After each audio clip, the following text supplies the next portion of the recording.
On va faire un test en cas de chute. Là on voit qu'on monte sur les 220 degrés. Bonjour tout le monde, alors petite présentation et test de deux chauffages en céramique que j'ai acheté chez Lidl.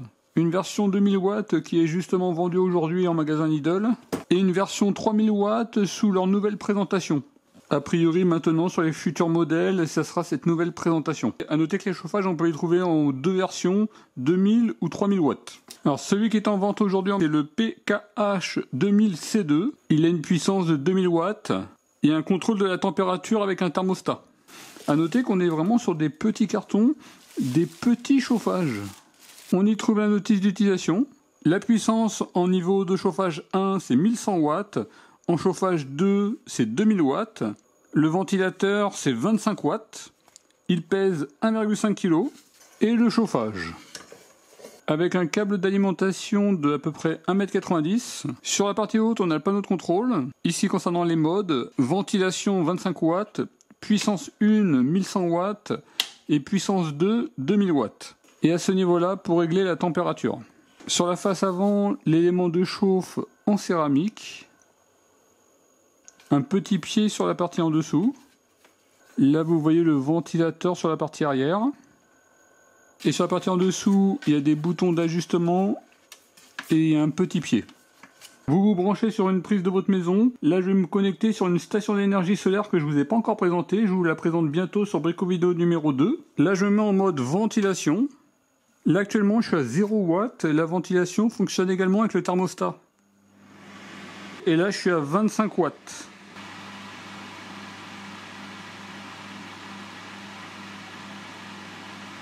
Ventilateur qu'on peut arrêter ou pas selon la température dans la pièce.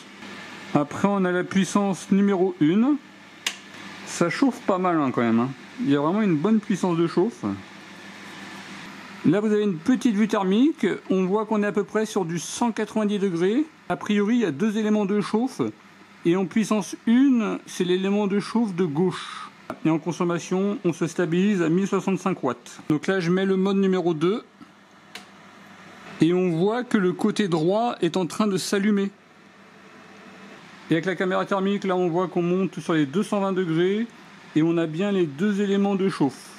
Et en termes de consommation, on se stabilise à 1950 watts. D'ailleurs dans la notice, il recommande qu'on arrête de faire fonctionner le chauffage, de laisser fonctionner le ventilateur pendant 30 secondes, afin de chasser la chaleur. L'autre modèle, c'est le PKH 3000D2. Là, c'est la nouvelle version. On est sur du D2, alors qu'avant, on était sur du C2. A priori, dans le futur, ce sera uniquement cette nouvelle présentation. On y trouve la notice d'utilisation. Il existe en 3 modèles. Là, c'est le modèle 3000 watts. Il existe en 2000 watts, mais également une version 5000 watts. Sur mes prises maison, par exemple, c'est au maximum 3600 watts. 5000 watts, c'est sur des installations spécifiques. En mode économique faible, 2000 watts, maximum 3000 watts. Sur la version 2000 watts, ça sera 1100 watts et 2000 watts. Et sur la version 5000 watts, 3000 watts et 5000 watts. Petite boîte d'accessoires, c'est pour maintenir le câble. Et le ventilateur d'une puissance de 3000 watts.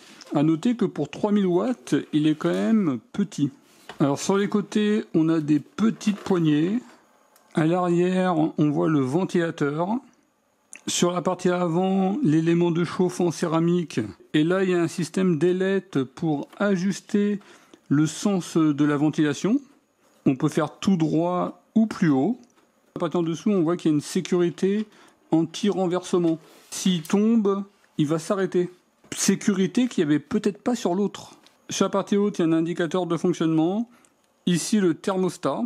Et là, les différents modes, éteint, ventilation, 2000 watts et 3000 watts. Le chauffage, vous le branchez sur une prise maison qui peut supporter jusqu'à 3000 watts. Mes prises maison, par exemple, c'est 3600 watts, il n'y aurait pas de problème. Mais là, je vais le brancher sur une station d'énergie que je vous ai déjà présentée, la Fossiboot Pro. Vous avez tous les liens en description de la vidéo. Là, je suis au thermostat minimum. Je mets la ventilation. Et là, la ventilation s'allume. Sur ce modèle-là, on est sur une ventilation permanente.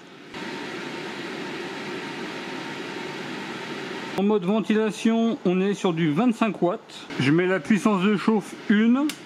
Pour l'instant, elle ne chauffe pas. Je vais monter. Là c'est parti, j'ai entendu un petit clac. Donc là ça chauffe, on a une bonne performance de chauffe. Au niveau de la caméra thermique, je suis à peu près à 170 degrés. Et là également on est aux alentours de 160-170 degrés. Et en termes de consommation, on est à 1900 watts. Là je mets 3000 watts. Donc là on approche des 200 degrés. Là également on est sur les 200 degrés. Par contre on est à 2800 watts et pas les 3000 watts. Et là j'ai du 226 volts. Sur ma prise maison, j'ai même moins de performance qu'avec la station. Vous voyez, là je suis à 2700 watts et 212 volts à peu près. Pareil, quand vous arrêtez le chauffage, mettez-le en mode ventilation. Vous voyez, de 30 à 60 secondes pour chasser la chaleur. Sur ce modèle-là, en cas de chute, il s'arrête du fait de la sécurité.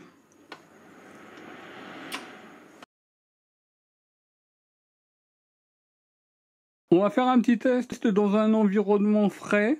Là dans la chambre il fait 14 degrés. J'ai positionné différents capteurs. On va voir ce que ça va donner. Donc là je vais mettre 2000 watts.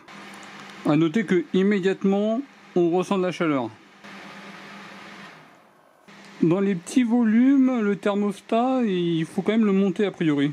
Là je suis 1 mètre devant le chauffage et on ressent 35 degrés. C'est vraiment une chaleur importante. Hein.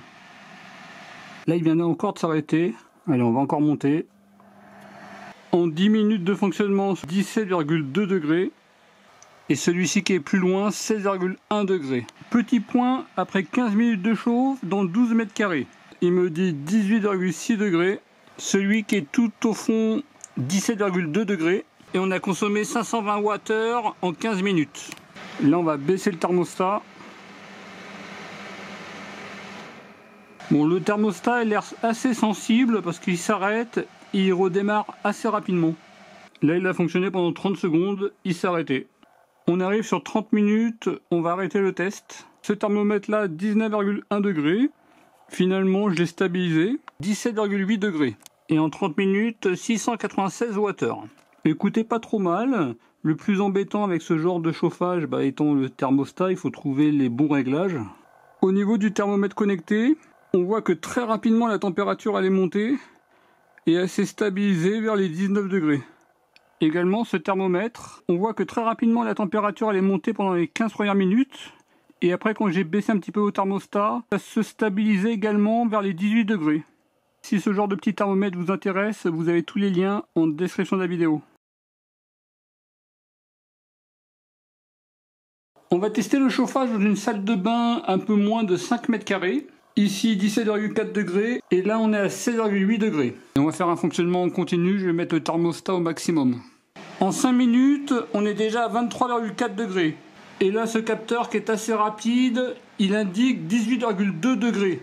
Là on arrive sur 10 minutes, on va arrêter le test. On est dans une fournaise avec 25,4 degrés ici.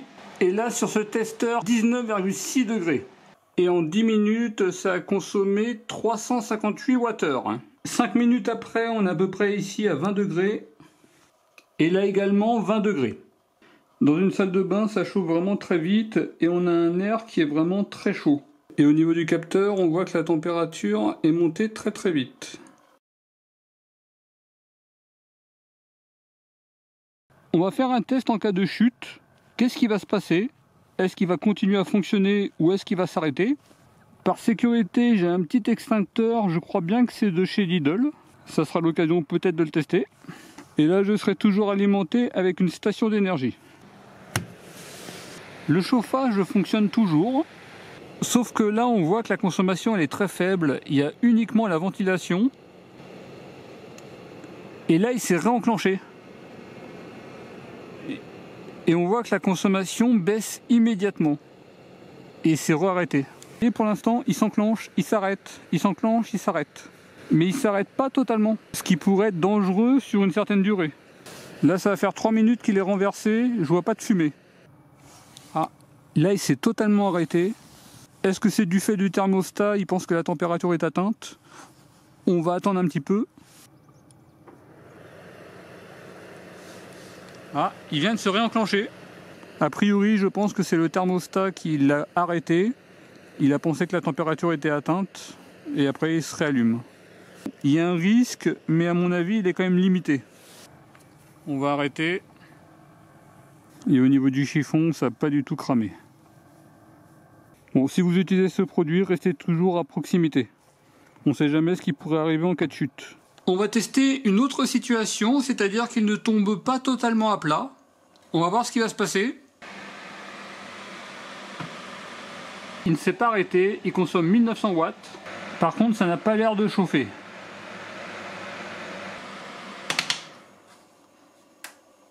Dans un tel cas de figure, finalement, il consomme 1900 watts en continu.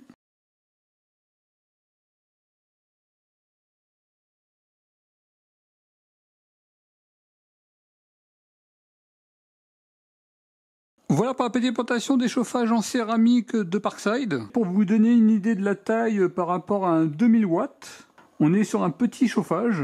Et là, le 3000 watts par rapport à un 3000 watts Parkside de chantier, là on est vraiment sur un radiateur beaucoup plus petit et plus léger. Concernant ce modèle, au niveau des avantages, la bonne puissance, 2000 watts. À proximité, à moins d'un mètre, on a une chauffe immédiate. La température dans des petits volumes 5-12 mètres carrés monte très vite. Il est petit, léger, on a 2 puissances, un thermostat et il est garanti 3 ans. Au niveau des points négatifs, il n'y a pas de mode hors gel 8 degrés et il n'y a aucune sécurité en cas de chute.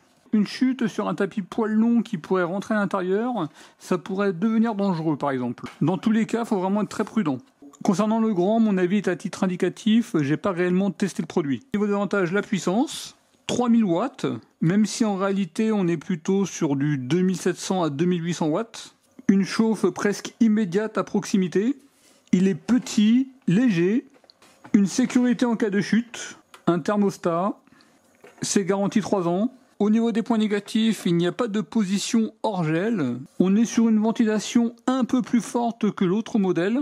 Après là on est sur une puissance de 3000 watts. Une puissance supplémentaire aurait été bien. 1000, 2000, 3000 watts. Si des produits utilisés dans la vidéo peuvent vous intéresser, je vous mettrai tout en description de la vidéo.